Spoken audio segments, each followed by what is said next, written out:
Hello people of YouTube, my name is Steve Gray and thank you for watching. If you're new here, please hit that subscribe button, turn on that notification bell, leave a like, and feel free to comment down below what you would like me to do for future videos. So today we are talking about Dr. Stone, Season 1, Episode 23, and before we get into it, I just want to say thank you guys so much. The past week and a half has been crazy with the amount of subscribers I'm getting, the amount of views I'm getting on a couple of the videos, especially the Rick and Morty video, update video. Plus I got there's 7,000 views on that right now. There's a little over 1,000 views on my Final Space video. And I just want to say thank you. I appreciate all the love and the subscriptions. I had 140 something subscribers a week ago. I'm up to 221 right now, which I love the irony or coincidentalness because this video is my 221st video, and I have 221 subscribers as I am making this, which I thought was great and fantastic. I always wanted to get at least the amount of subscribers to the amount of videos I had, and I am proud to say that I made it, we made it, thank you. Now, going forward, I know this video probably isn't going to get as many views as the other ones, but we only got one episode left after this. I thought it was 2. I do apologize because I thought we were getting 25 episodes this season. We're only getting 24. But let's get right into this. Season 1, Episode 23 of Dr. Stone. So, we got tungsten, or the stone that creates tungsten, I should say. Not 100% sure on all the sciencey chemistry stuff behind it, but basically Kaseki builds this huge crazy machine for vacuums in order to make vacuum tubes. So we got the filament to make vacuum tubes, and basically we have all of the components in order to make cell phones by the end of this episode. But the cell phone is not actually the cell phone is 100% completed, but the cell phone is not tested yet. So basically what we have is a bunch of batteries, kind of a mini cell phone tower. All the kids in the episode of the village were making the gold wire. Chrome was making a heating device that was crazy enough in order to basically able to heat the tungsten so they can actually make it because you have to get it heated to 1,000 degrees, and they currently had nothing that could get that hot. So he made some sort of crazy invention, and Senku was like, wow, it's kind of crazy, but that is kind of cool that you put all this stuff together. Basically, he gave them the reins to do it.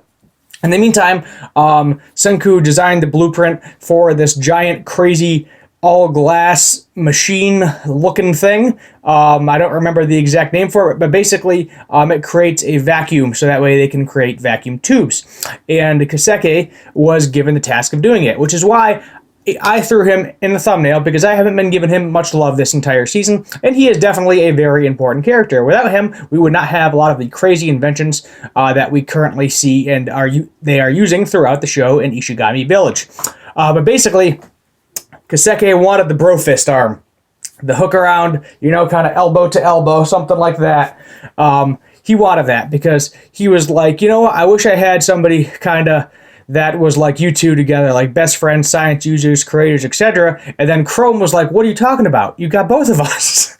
And it just made Kaseki tear up and cry. I might have had a little bit of tear, maybe that single tear dripping down of happiness and excitement. And there's just a lot of broing out in this episode, which is pretty neat. So we have cell phones, and that's basically this entire episode.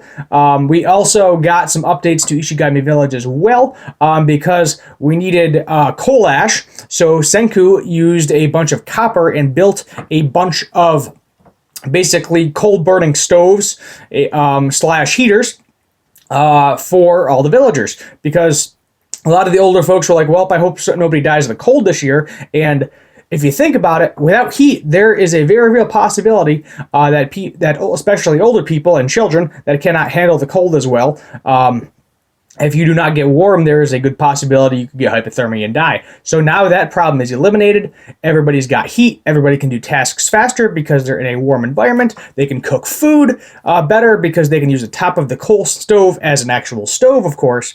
And Senku gets his coal ash in the process in order to help him with making the plastic pieces for the phone. So we haven't actually seen what the phone looks like yet. I'm assuming it's going to be based on the giant crazy thing they had at the end of the episode. It's going to look like one of those old World War II portable phones where you got the huge fat battery pack and it weighs 50 pounds, but it is portable and it's manageable. So that is the main thing. As long as it's portable and manageable and wireless, we will be good to go. We will have the communication that we need in order to defeat Tsukasa and the Empire of Might. At the end of it, it kind of shows both sides, Ishigami Village, Kingdom of Science, and the Empire of Might kind of preparing for the inevitable battle. Spring is coming, and we will just have to wait and see what happens next episode. There is not a whole lot of fighting. Obviously, this is more of a crafting mentalist type of anime.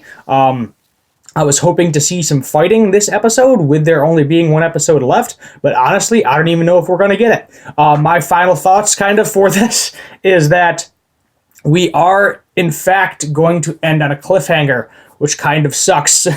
I think they already knew, because of I'm guessing how popular the manga was, that the anime was going to be immensely popular as well, so I can almost 100% guarantee you that there is going to be a season 2, but we're probably going to have to wait a year to get it, which kind of sucks. Because nobody wants to wait. Everybody wants that instant gratification. We want it now! But, yeah. So, I think its next episode is kind of just going to be both sides inevitably preparing for battle. There's not going to be an actual fight, is my guess. Or either that, or if there is an actual fight, it's going to be kind of very quick. Empire of Might is probably going to lose. We might see the death of a character or two. Honestly, do not know what's going to happen with that, but we'll just have to wait and see. So kind of some further connections in this episode. Magma is actually helping out and being useful. Holy crap, he's actually doing something. So that kind of moment in the cave definitely had an effect on him. Looks like Kaseki really likes Gen. Don't know why, but I guess Gen is a good helper. Gen also does this kind of singing battery showmanship thing. He was making like 3 or 4 of them, and then Senku has to ruin it. And he was like, hey, guess what? You have to make 800 of these. And he's just like, no, what? 800? Genro and Kenro. I always get them confused. I believe it is Genro is the one with the blonde hair. He is being super lazy in this episode as usual, doesn't want to do anything. But then, of course, because Senku is the village chief, Kenro is like, hey, guess what? What he says is now the rules, because he is the village chief. He is the higher up, and you are doing what he's saying, and he gets dragged along for the process, which I thought was hilarious. But they got him making batteries, so, give him a little break. But he is lazy. he reminds me a little bit of myself, It's like you have some motivation in there, but at the same time, he's like, I don't want to do that. Yeah, run away if I can. But no. So I thought that was some fun character development. So yeah, next episode, as I said, 9 out of 10, we're not going to get a fight. I'm guessing it's going to end in a cliffhanger. I don't know how long the fight is going to be in Season 2, but I'm guessing that would only be part of Season 2, because I don't portray that being longer than maybe like 5 to 10 episodes. I mean, it could go on for half the season for all I know, or it could be the entire season. I'm not really sure how the manga plays out. Haven't read the manga. But who knows? I don't really want to spoil it, so I'm going to continue waiting. I'll be a good little boy and wait until Season 2 pops out for everyone's viewing pleasure. But that's pretty much it. As I said, highly doubt we're going to get a fight next episode. Probably going to end on some sort of cliffhanger. Going to make me very angry. I'm going to forget about it in 2 days after it shows next Friday. In that, because I will also have Rick and Morty in My Hero Academia, but only 1 episode left, guys, so this is second to last episode of this. I might do a general season recap, but other than this, after next week, we're just doing My Hero Academia and Rick and Morty. And when Rick and Morty runs out, I just got My Hero Academia. So it would be really appreciative if you commented a show, possibly something that is coming out fairly soon, that is new and recent, or it can be something that's already out if you'd like me to review it. And I'd be happy to do a review, do some videos. I got a couple other anime-related videos. I'm not going to tell you what they are, because it's not a review.